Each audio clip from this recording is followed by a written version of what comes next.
Salam əziz izləyicilər. Bugün sizlərlə leksik və qrammatik şəkilçilərin fərqini öyrənirik. Leksik və qrammatik şəkilçilərin fərqi nədir? Leksik şəkilçilər sözü artırılarkən sözdə məna fərqi yaradır. Yəni yeni anlayış, yeni bir mənalı söz yaradır.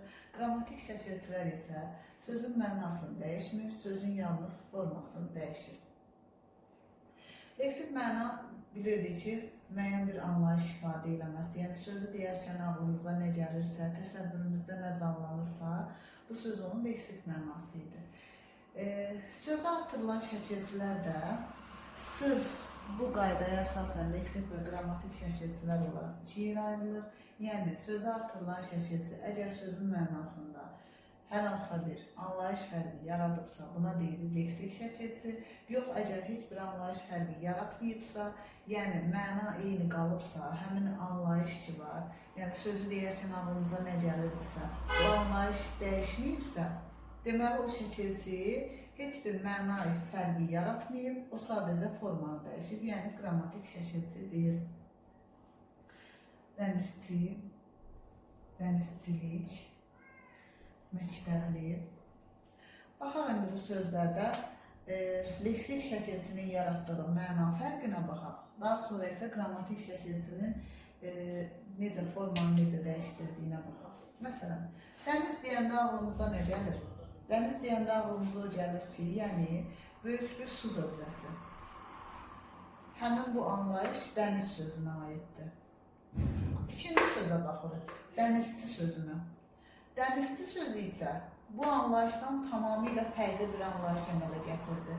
İnsan anlayışı bildirən söz yaratdı, dənizdə işləyən şəxs. Həmin anlayışı bildirən, ümumiyyətlə ç üstü 4 şəkilçisi, ç, çi, çu, çü şəkilçisi demək olar ki, insan anlayışı bildirən sözlər düzəldir. Böyük bir su hövzəsi mənasından çıxdıq, insan anlayışı bildirən söz əmələ gəldi. Deməli, buradakı çi şəkilçisi sözün birbaşa leksik mənasını dəyişdi. Tamamilə fərqli bir anlayış əmələ gətirdi. Baxırıq digər sözə, dənizçilik sözünə. Dənizçilik sözü isə artıq burada dənizçi sözü insan anlayışı bildirirdi. Dənizçilik sözü isə peşə anlayışı bildirir, ixtisas mənasında işlənir. Tamam fərqli bir anlayış əmələ gətirdi. Deməli, sözə qoşulan lıq üstü 4, lıq, lik, luğluq şəkilçisi də həm də leksik şəkilçidir. Bir də başqa bir fərqə də baxa bilərik. Məsələn, dəniz konkret isimdir, dənizçi konkret isimdir, insandır da, insanı gözdən görə bilirik. Amma dənizçilik mücərrəd isimdir. Konkret isimdən mücərrəd isim yaratdı, tamamilə fərqli bir anlayış yaratdı. Deməli, bu şəkilçilər sözün mənasını birbaşa dəyişdi, leksik şəkilçidir. Baxırıq məktəb və məktəbli sözünə. Məktəb nədir? Yer, məkan mənalı isimdir, dərslərin tədris olunduğu yerdir. Amma məktəbli, məktəbə gedən şəxsdir. Artıq burada yer, məkan mənalı isimdən, demək, insan anlayışı, şəxs anlayışı bildirən isim yarandı. Deməli, buradakı şəkilçi də birbaşa sözün leksik mənasını dəyişdi. Məkan mənalı isimdən nə yaratdı? İnsan anlayışı bildirən isim yaratdı. İndi isə baxaq buradakı sözlərə. Bayaq dedik, dəniz böyük su hövzəsidir. Anlayış həmin anlayışdır. Baxırıq, dəniz həmin anlayışdır, qalıb burada. Dənizin dibi məsələn, həmin o su hövzəsindən söhbət gedir, anlayış dəyişməyib, dənizin dibi. Dənizə baxıram. Yenə də həmin su hövzəsindən söhbət gedir, heç bir anlayış fərqi yaranmayıb. Dənizi gördüm, dənizi sevirəm, yenə də həmin anlayışdan söhbət gedir, heç bir leksik məna fərqi yaranmayıb. Dənizdə gəzirəm, dənizdə istirahət edirəm, həmin anlayış yenə də qalıb. Baxın, burada sözlərin düzdür, söz kökünə müxtəlif şəkilçilər artırılıb, amma həmin o şəkilçilər sözün mənasında heç bir fərq yaratmayıb. Məna eyni qalıb. Birinci sözdə necə idisə, yəni böyük su hövzəsi anlayışını bildirirdisə, yenə də buradakı sözlərdə də həmin anlayış qalıb orada. Və yaxud dənizlər, ismin cəm şəkilçisi artırılıb burada. Dəniz deyəndə tək bir dənizdən söhbət gedir. Dənizlər deyəndə isə sadəcə kəmiyyət fərqi yaranıb, bir neçə dənizdən söhbət gedir. Məna eyni qalıb, sadəcə bir neçə dənizdən söhbət gedir. Buna görə də burada deyə bilərik ki, bu sırada artırdığımız şəkilçilər heç bir məna fərqi yaratmadığına görə qrammatik şəkilçilər hesab olunur. Digər yenə də leksik və qrammatik şəkilçiləri fərqləndirmək üçün nümunələrə baxaq. Baxaq, kitab sözünə. Kitab nədir? Oxumaq üçün əşya, düzdür.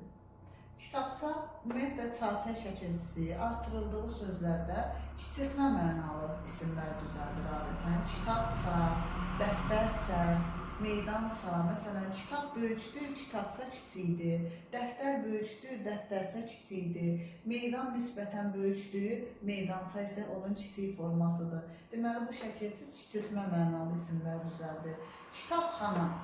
Xana şəkilçisi artırıldığı sözlərdə yer, məkan mənalı isimlər düzəldir. Kitab anlayışından yer, məkan mənalı isim düzəldir. Deməli, bu şəkilçi necə şəkilçidir? Leksik şəkilçidir. Kitabxanaçı yenə də insan, şəxs anlayışı bildirən söz düzəldir. Bayaq qeyd elədiyim kimi, C+4 şəkilçisi insan anlayışı bildirən sözlər düzəldir. Məsələn, dənizçi, balıqçı və s. Kitabxanaçılıq yenə də peşə anlayışı bildirən söz düzəldir. Deməli, leksik şəkilçilər həm sözdə anlayış fərqi yaradır, həm bir də görürsən konkret və mücərrədlik fərqi yaradır. Məsələn, konkret isimdən mücərrəd mənalı isim düzəldir və yaxud mücərrəd isimdən konkret mənalı isim düzəldir. Bəzi leksik şəkilçilər nitq hissələrinə təsir eləmir, yəni sözün nitq hissəsi dəyişmir. Leksik şəkilçi artırır, anlayış fərqi yaranır, leksik məna fərqi yaranır, amma nitq hissəsi olduğu kimi qalır. Məsələn, kitab da isimdir, kitabça da isimdir, kitabxana da isimdir, kitabxanaçı da isimdir, kitabxanaçılıq da isimdir. Amma elə leksik şəkilçilər var ki, sözə artırılarkən orada birbaşa nitq hissəsini dəyişir.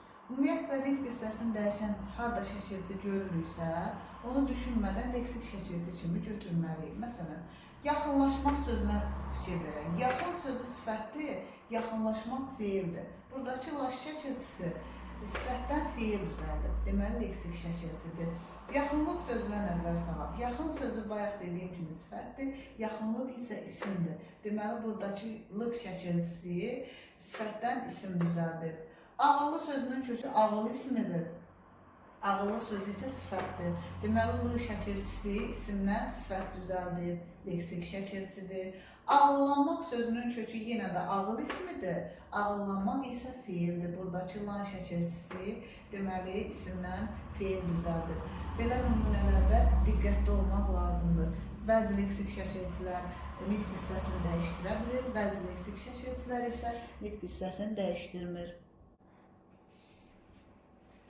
Deməli, qrammatik şəkilçilər, daha doğrusu leksik şəkilçiləri düzdür, çoxdur, yadda saxlamaq biraz çətin məsələdir.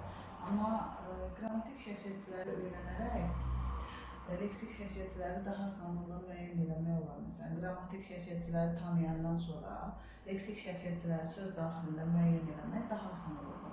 Qrammatik şəkilçilərin demək, isimlərdə cəm, hal, mənsubiyyət, şəxs xəbərli şəkilçiləri qrammatik şəkilçilərdir.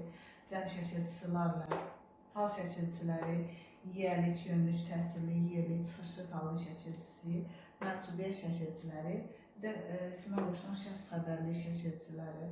Məsələn, mən tələbəyəm, sən tələbəsən, sonda işlənən aməm, san, sən şəkilçisi və digər şəkilçilər. Feillərdə zaman şəkilçiləri, keçmiş, indiki, gələcək zamanı şəkilçiləri, feilin digər şəkillərinin əlamətləri, yəni vacib şəklinin, lazım şəklinin, arzu şəklinin və s. şəkilçiləri, feilin təsriflənməyən formalarının şəkilçiləri, məsdər, magmək, digər feil sifət, məsələn, feil sifət düzəldən şəkilçi, daha sonra feili bağlama şəkilçiləri və feili artırılan şəxs sonluqları qrammatik şəkilçilərdir. Qrammatik şəkilçiləri öyrənəndən sonra söz daxilində, nümunə daxilində leksik şəkilçini fərqləndirmək daha da asan olacaq.